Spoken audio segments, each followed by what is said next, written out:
बात करते हैं एक ऐसे स्टॉक की जो रिटेलर्स का काफ़ी ज़्यादा फेवरेट है। स्टॉक जो था कभी 230 पे ट्रेड कर रहा था, एज ऑफ नाउ 88 रुपीज़ पे ट्रेड कर रहा है।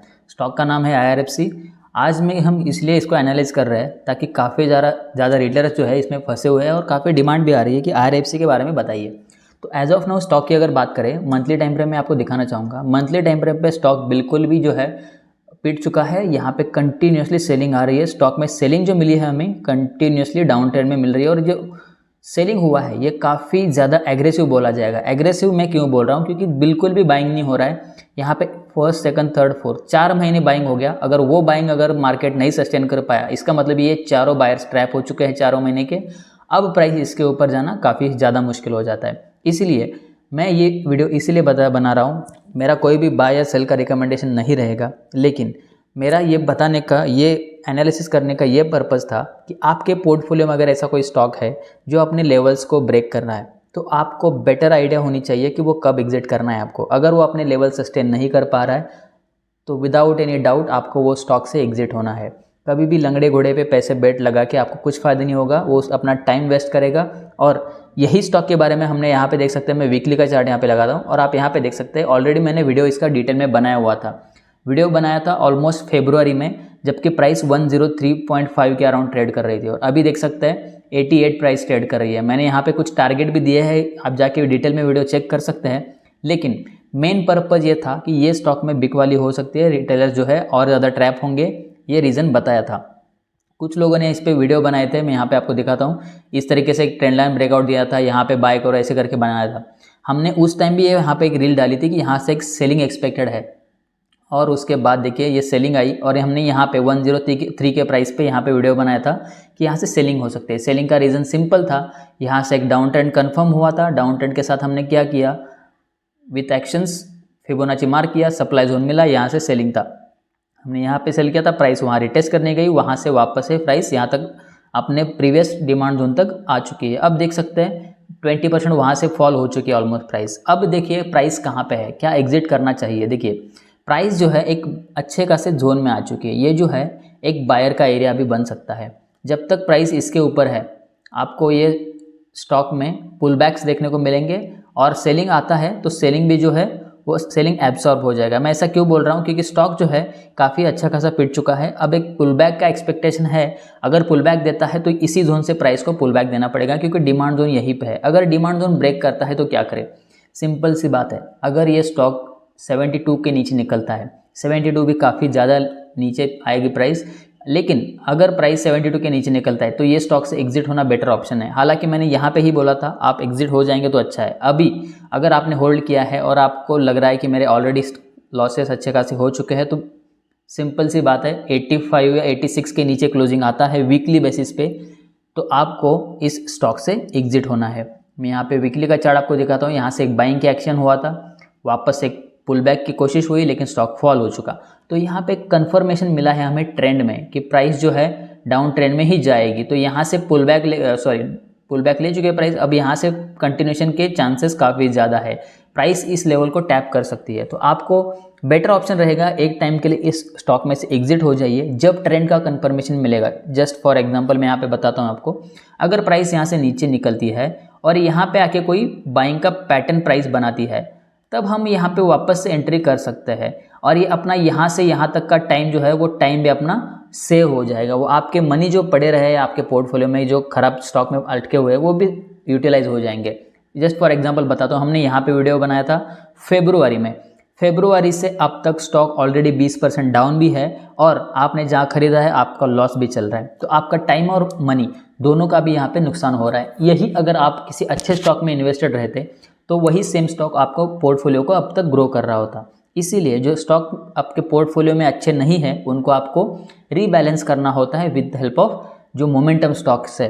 अगर आप एक पोजिशनल ट्रेडर है, अगर आप एक इन्वेस्टर है, इन्वेस्टर के हिसाब से ये नहीं होता है कि मैंने खरीद लिया अब तो पड़ा ही रहेगा, इसका कुछ फ़ायदा नहीं है। एक ही स्टॉक होगा जो आपके सारे प्रॉफिट्स को गवा देगा।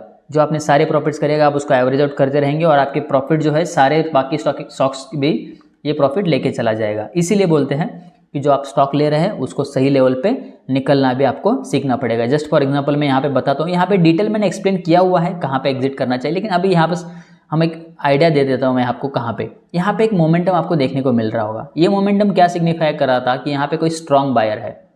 अब पुल बैक आया, पुल बैक के बाद बढ़िया सा मोमेंटम देखने को मिला, वापस से पुल बैक आया और एक मोमेंटम देखने को मिला। अब प्राइस देखिए वापस से नीचे आई, ऊपर नहीं जा पाई। अब अपना कन्फर्म लो यहाँ पे था। अब ये कन्फर्म लो जैसे ही यहाँ पे टूटा, आपको एग्जिट करना था। आपको एग्जिट करने के लिए मार्केट ने देखिए यहाँ पे चांस भी दिया हुआ था, वो प्राइस रिटेस्ट करने के लिए आई। लेकिन आपने अगर यहाँ पे एग्जिट नहीं किया है तो सिंपल सी बात है, ये वाला जोन जो है आपका सेलर का जोन बन जाएगा, क्योंकि यहाँ पे लास्ट सपोर्ट यहाँ पे था। अब उसी प्राइस को क्या किया है, प्राइस ने रिटेस्ट किया, नीचे आई, वहाँ से यहाँ फिबोनाची मार्क किया, 50-60 एरिया को टैप किया, वहाँ से प्राइस नीचे आई। अब वहाँ से देख सकते हैं 162 से प्राइस हाफ हो चुकी है, ऑलमोस्ट हाफ हो चुकी है। यही रीज़न है आपको सही लेवल पे स्टॉक में से एग्जिट करना भी आना चाहिए। इन्वेस्टर का ये मतलब नहीं होता है कभी भी, इंडियन रिटेल इन्वेस्टर का माइंडसेट ही यही है कि इन्वेस्टर तो मैं बना हूँ, आपको स्टॉक एनालिसिस करना पड़ेगा। क्या आप कंपनी को फंडामेंटली 100% जानते हैं? एटलीस्ट 60, 70, 80% तक नहीं जान सकते आप क्या ही पढ़ लेंगे? आप बस यहाँ पे आएंगे, कुछ शेयर होल्डिंग पैटर्न देखेंगे, प्रॉफिट लॉस देखेंगे, लेकिन आपको कहाँ पता है कितना मैनिपुलेशन होता है उसमें भी। तो इस मैनिपुलेशन वाले फंडामेंटल्स को देख के आप ज़्यादा कुछ नहीं कर पाएंगे। ये होता है सिर्फ इनसाइडर्स के लिए, जिनको पूरे डिटेल पता होता है, उनका पोर्टफोलियो। जैसे फॉर एग्जांपल मैं बोलता हूँ, हर कोई बोलता है वॉरेन बफेट का example, no doubt he is a very good investor, very wealthy person, लेकिन उन्होंने वेल्थ अपनी किस प्रकार से कमाई है? उनका 60% पोर्टफोलियो था वो एप्पल को ही होल्ड कर रहा था। इसका रीज़न क्या था? क्योंकि उनके पास एप्पल की इंफॉर्मेशन रहती है, उनको पहले से ही पता होता है कब एग्जिट करना है, कहाँ पे बाइंग करना है, कंपनी में आने वाले टाइम में क्या हो सकता है। आपके पास ये इन्फॉर्मेशन नहीं है, आपके पास इन्फॉर्मेशन आती है न्यूज़ आने के बाद। और न्यूज़ कब आती है? जब मार्केट में स्टॉक्स को डंप करना होता है, उस टाइम पे, तब जाके आप खरीदते हैं, ऑपरेटर अपना माल बेच के निकल जाता है। इसीलिए ऐसे खराब स्टॉक से दूर रही है। IRFC का एनालिसिस किया है। इसी तरीके से एक और स्टॉक है जिसका मैंने ऑलरेडी एग्जाम्पल दिया हुआ था, आप इसको भी देख सकते हैं। सिमिलर काइंड ऑफ पैटर्न इसमें भी है। ये वाला स्टॉक जो है अगर किसी के पास है तो आपको ज़रूर इसको देखना चाहिए, क्योंकि ये जो स्टॉक है ज़्यादा टाइम तक जिनके पास भी पड़ा हुआ है, कुछ फ़ायदे का नहीं है स्टॉक। ये जिनके पास भी पड़ा हुआ है वो लोग होल्ड करके बैठेंगे, लेकिन ये भी अपने प्रीवियस लेवल ब्रेक करके नीचे जा रहा है, रिटेस्ट किया है, प्राइस और नीचे जा सकती है, आने वाले टाइम में अपना लो भी टेस्ट कर सकता है। हालांकि 310 का स्टॉक था, 120 बचा है, 50 रुपये आने में टाइम भी नहीं लगेगा। इसी तरीके से जो बाकी के भी रेलवे स्टॉक्स है उनको भी एक बार देख लेता है। रेलवे कंपनीज़ का टाइम जो है वो निकल चुका है, उसकी एक थीम होती है, उसी थीम के साथ ये स्टॉक चले। अब यहाँ से स्टॉक ब्रेकआउट के बाद देखते हैं, यहाँ से स्टॉक ने बढ़िया से रैली करी, लेकिन 350 वाला स्टॉक 129, 130 ट्रेड कर रहा है, और ये इतना टाइम प्लस इतना सारा ड्रॉ डाउन ये सब कैप्चर कर चुका है लोगों का। तो रिटेलर इसमें फंस चुके हैं। अब आने वाले टाइम में ये स्टॉक क्या करेगा?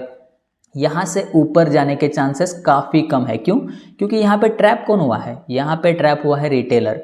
अगर ये वाले बायर को स्टॉक लेके ही जाना था तो स्टॉक इधर कहीं से ही ऊपर चला जाता, इतना वो नीचे नहीं लेके आते। अगर नीचे लेके आएंगे तो आप रिटेलर जो होते हैं वो एवरेज आउट करते हैं, जो कि एक ऑपरेटर को नहीं चाहिए होता है। वो क्या करेगा? यहाँ से जाएगा, एक पुल बैक देगा और तुरंत ऊपर लेके जाएगा प्राइस को, लेकिन उसमें वो पुल बैक कर नहीं पाए प्राइस। अब यहाँ से उसी प्राइस को रिटेस्ट करके प्राइस और नीचे गिर रही है। तो आने वाले टाइम में क्या होगा? इसमें स्टॉक नीचे जाएगा या तो सालों तक कंसोलिडेट करता रहेगा, ऊपर गया तो भी नीचे आएगा, ऊपर नीचे करता रहेगा, और यही एक रेंज, एक आध रेंज में ट्रेड करता रहेगा, जिसमें आपका टाइम वेस्ट होगा, मनी तो वैसे भी इन्वॉल्व रहेगा। इसीलिए अच्छे स्टॉक आइडेंटिफाई करिए और अच्छे स्टॉक्स को अपने पोर्टफोलियो में रीबैलेंस करिए। ऐसे ही इंसाइटफुल वीडियोस के लिए चैनल को ज़रूर सब्सक्राइब करिए, ताकि आपको ऐसे इंसाइटफुल वीडियोस और स्टॉक के रिकमेंडेशन मिलते रहे, जो आपको एक हेल्प करेगा किस प्रकार से आपका पोर्टफोलियो मैनेज करना है। आशा करता हूँ वीडियो आपको अच्छा लगा होगा। मिलते हैं आपसे अगले वीडियो में। Till then, happy trading.